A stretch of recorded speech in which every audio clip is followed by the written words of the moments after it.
Diet is just die with a T.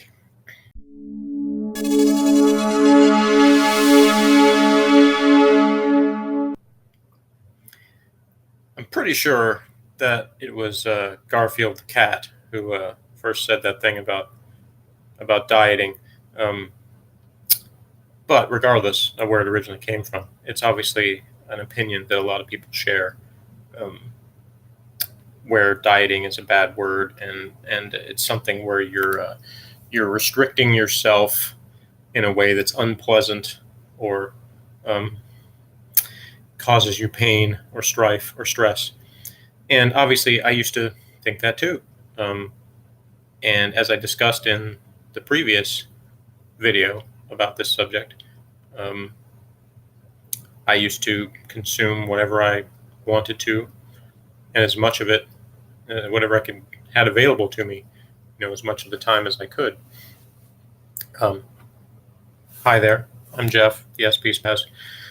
In case you didn't know that already, trying a new recording location here, so forgive me if I move around a little bit, trying to find the best angles or whatever it is you want to call it. But anyway, so I talked about kind of my general way of being was not thinking about what I consumed or how much of it, just eating whatever whenever that I felt like it, and sort of even being proud of not getting super fat, but just getting a gut and things or a little bit of pinch an inch, that kind of stuff.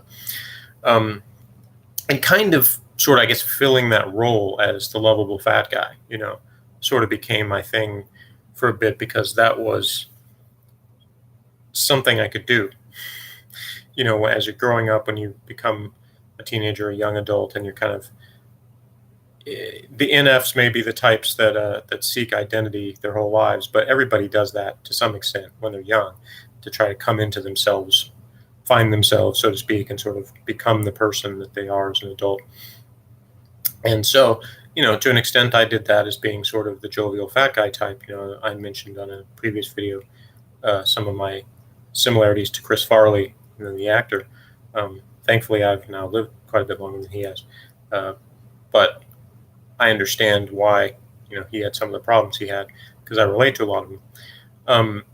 And of course, one of those is having a bit of a weight problem. So now you might say, with what I was just saying, that, because I had that idea to kind of have that identity, that means that I ballooned up to 300 or 400 pounds before I even thought about losing weight. That's not actually the case.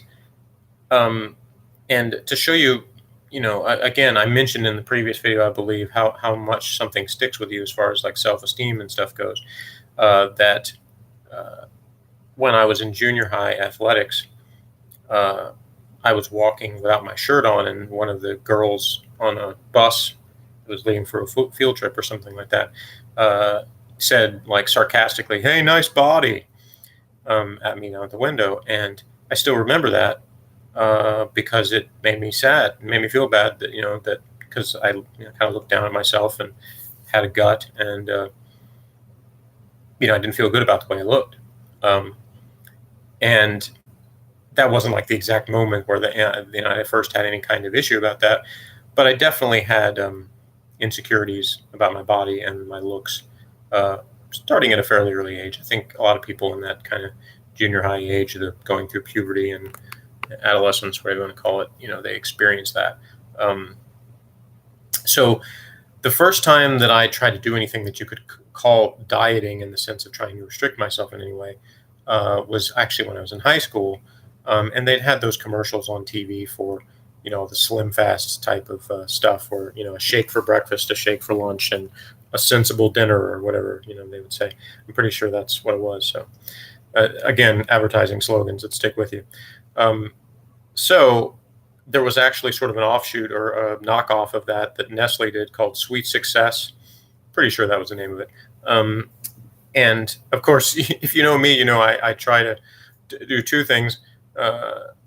I try to do a thing, but I don't want to do like the most popular version. So I wanted to try the one that, was kind of the knockoff version, and it was probably cheaper. So it combined both, and obviously not having a lot of money when I was in high school, it was slim pickings on those kind of things.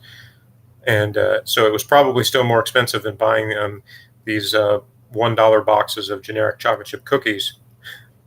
That's a lot of reason people get obese, is because a lot of times the food that's not as good for you is cheaper. It's not always the case, but because, water is usually pretty cheap. But anyway, I did the Sweet Success thing. I tried that for a little, really not following up on it because, I would still eat junk food and other things like that. So, but I did do sort of some meal replacement with that for a short time. So that was probably my first attempt to do anything that would be considered restrictive dieting. But later on, when I had gotten older, gotten bigger, one of the biggest, I think I said this in the previous video too, is one of the times that I gained the most weight was when I went to work for Long John Silver's. And so I was eating like fried food every day. And then I also got a car. So I stopped walking and riding my bike all the time like I used to. So the combination of those things, was what got me over 200 pounds in the first place. And I never really looked back. But I would occasionally think about, maybe I need to get in better shape, or I need to lose weight. But I didn't really get serious about it in any kind of organized way until much later. It was 2008 when I was already working in the office, where there was a weight loss contest. And so you make something a contest, and SPs are going to usually feel a little bit more likely to want to do it because it's like a competitive thing. And by then I had some opportunities to take some vacations, like that were sort of associated with my job.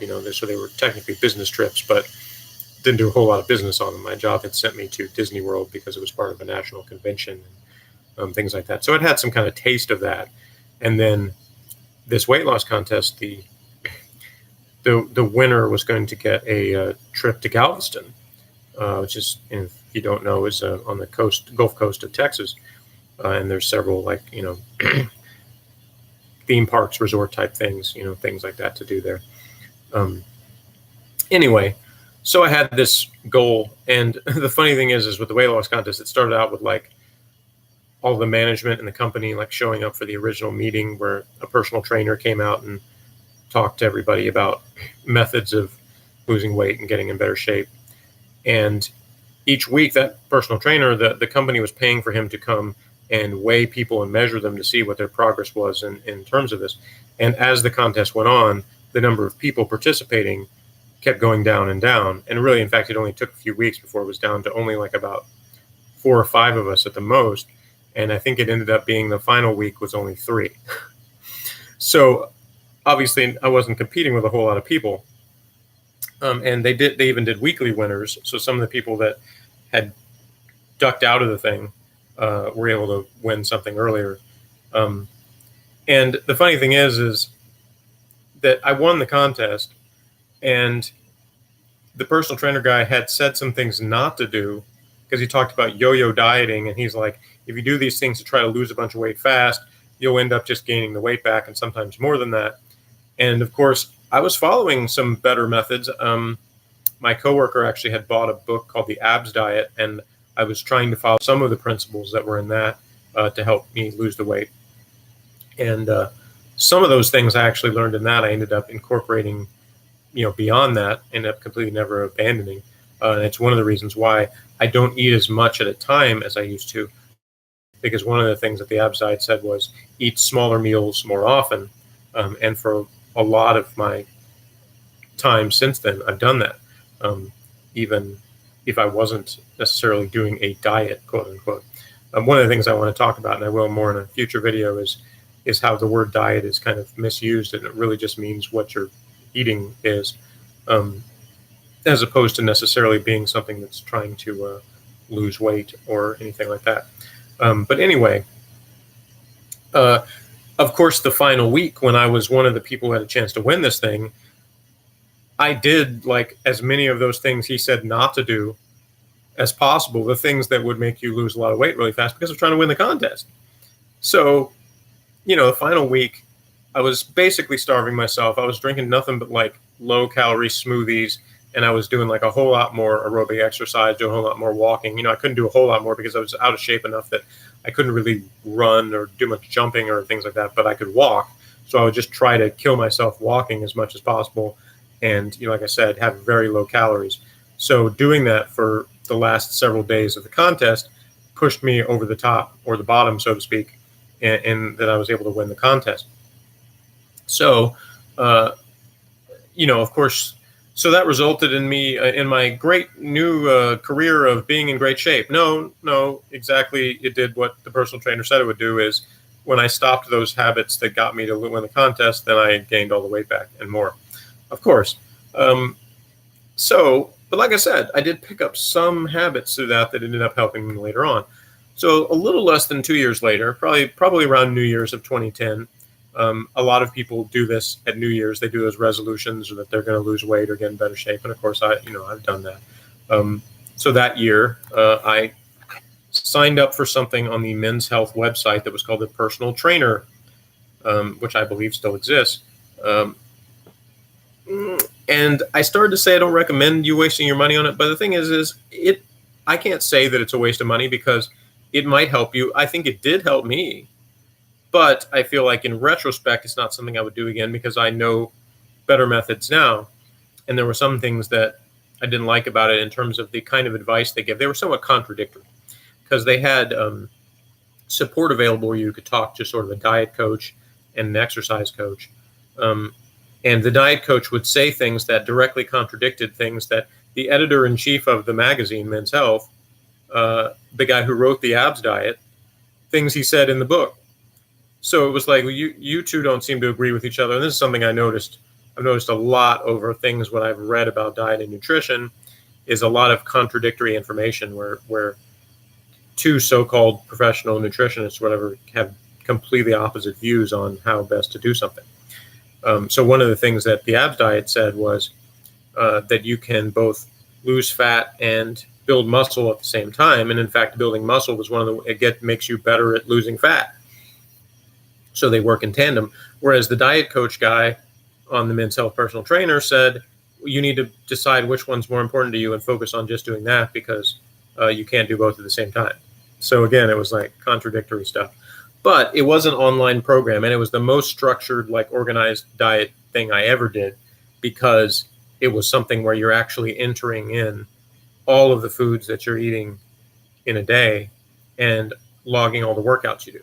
And they had suggestions for all that, of course. It was like, you would select a meal plan and a workout plan from the ones they had on there, and then they would give you a daily schedule for this is how you're supposed to do these things.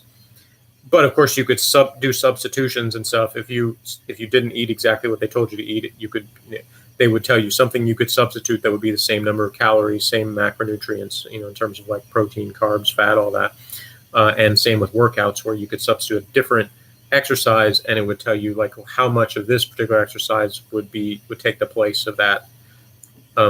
So those aspects of it were really cool in terms of having those calculations done for me where I didn't have to do a bunch of math and things like that.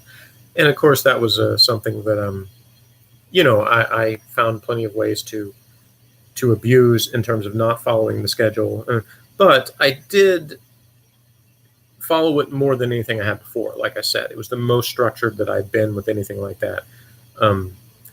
So I did, in fact, lose a bunch of weight, probably close to 30 pounds, which was obviously significant. And in addition to just losing weight, I got stronger, from the weightlifting I was doing. And I had people notice that my attitude was more positive.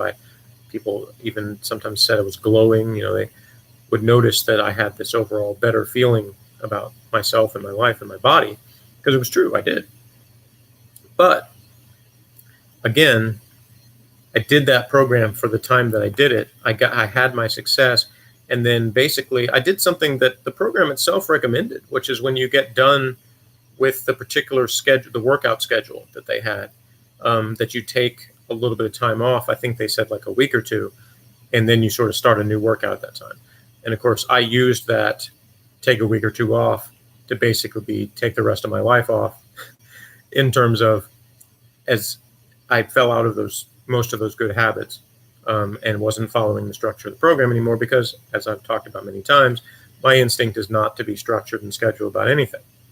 So once again, I had tried this thing, and I'll probably talk more about the specifics of that in a future video, because there's some funny stories about during that period. But I wanted to kind of establish that this most recent body transformation that I made, that I plan to be a permanent one, that I started in 2017, was not the first time I ever attempted to do any kind of diet or workout program or something to get myself in better health, better shape. So I did these things before, and I learned lessons from them, good and bad, which, again, I'll probably talk more about that in a future video. But I kind of wanted to just establish the next part of the timeline and tell the story of some of the attempts I'd made to actually work on my diet in the past before this particular most recent time. So if you enjoyed this video, be sure to like it, share it with all your friends that believe dieting is a bad word, and subscribe if you haven't already, and hit the notification bell if you haven't done that, because new content is coming much more often from the SB Spaz. I'm doing these videos and churning them out like crazy. So anyway, thanks for watching, and see you next time.